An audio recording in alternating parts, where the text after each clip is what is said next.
Hey everybody, it's James Lewis, Mr. Lewis. This video is for my Catholic social teaching class, spring 2020. But I mean, these principles probably apply to a lot of people, and maybe even universal. The topic, of course, is just war theory, and what does that mean?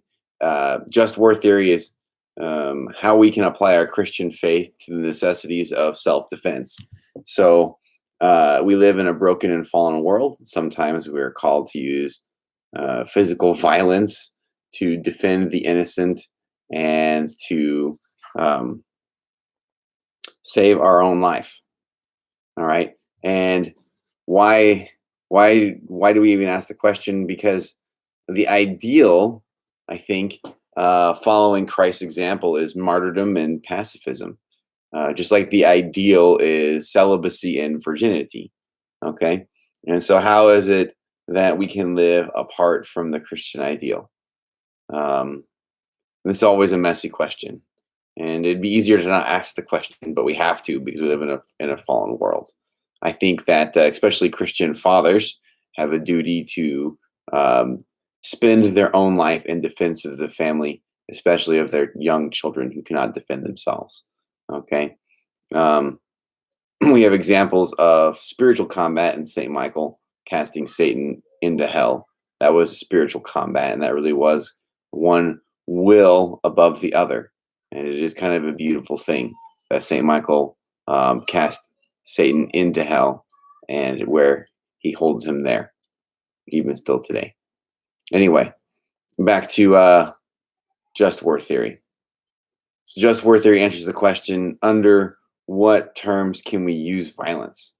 And it can be applied, three different levels between countries, between like two states, and state, I mean, in the more general non-American term, like a sovereign body. So two sovereign bodies. Between a sovereign body and individual, this is like capital punishment and punishment in general, right? So in other words, why can even police arrest us, and why can the government try us and keep us in prison, or even use capital punishment? Okay, and then last but not least, between individuals. So like, when is it permissible for a Christian to use violence? And the answer, by the way, is eventually almost never, right? Like, it's possible theoretically, in my opinion, but probably really never. So the first thing you need is legitimate authority. So, like, today, does the state that is in charge of its people actually seek its common good? Okay, is it representative of the people's will, and are the people sufficiently bound to the common good? Okay, so for example, I don't think dictators can wage just wars by the fact that they are tyrants and dictators. The second thing you need is a just cause. Like, someone is doing lasting, grave, and you're certain who's doing the damage. You're certain the damage is being done and will not stop unless you use force to stop it. Okay, and then right intention. So in other words, you are seeking not revenge but peace and a safeguard of the common good. Okay, because war and violence always is the failure of peace. So something had to go really evil and wrongly before you use the violence, before the violence can be justified. Okay, it's always being self-defense. And then is violence the last resort? That's probably the most important prudential consideration, because sometimes you can have justified reason to go to war, but it's still not prudent. So you should avoid it. So in other words, can you use other means before resorting to violence? Um, is there reasonable hope of success? You need to be able to succeed in stamping down the injustice, okay, and overcoming it before you can go on. All right, and then the question: just because you can and it's prudent doesn't mean it's ideal. So, for example, if I didn't have children, I would rather die than to kill anybody, even if I had the right to defend myself. And if you look at Christ, he could have called upon a legion of angels immediately, and just saying his name and his nature knocked people over, and he could have instantly won the battle. Okay, if he chose to engage in it. All right. And yet he healed the ear of the soldier when the soldier lost his ear because Peter cut off his ear. Peter, put away your sword, is what Christ said. And so he calls us to martyrdom. He calls us to live out the truth, even at the cost of our own lives. And that really is the ideal. Further, if you look at how we affect real societal change in our recent history, it's through nonviolent means.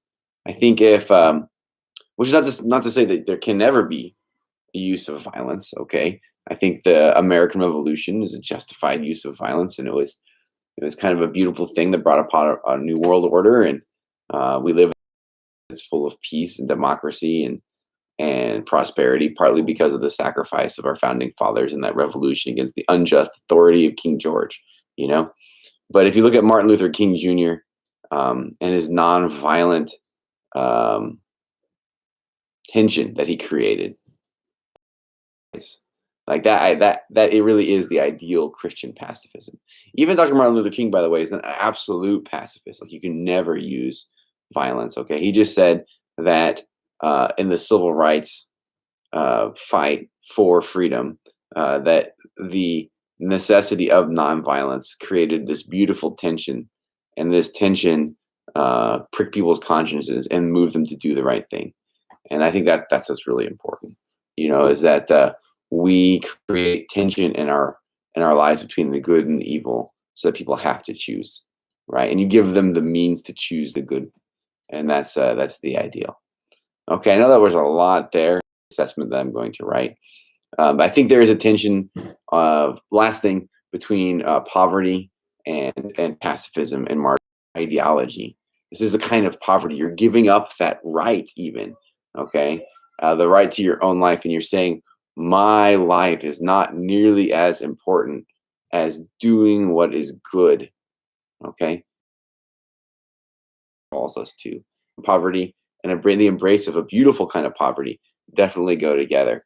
And I really appreciate Dorothy Day and Peter Morin in their witness to that pacifism and martyrdom. Okay, and all the saints, right? Even Saint Joan of Arc, who is this great warrior princess, if you will, right? She embraced that poverty and really sought to end war as quickly as possible. And both of those are great witnesses to the Christian faith. Anyway, I think I have to add we have to seek peace above everything, not at all costs, not at the cost of our soul, okay, but at the cost of material goods. And if we do that, we're going to build a stable society in our own homes and in our cities and churches. So I hope that you seek to be peacemakers. Society is at stake. I hope you enjoyed this video, and let me know what you think. God bless you all.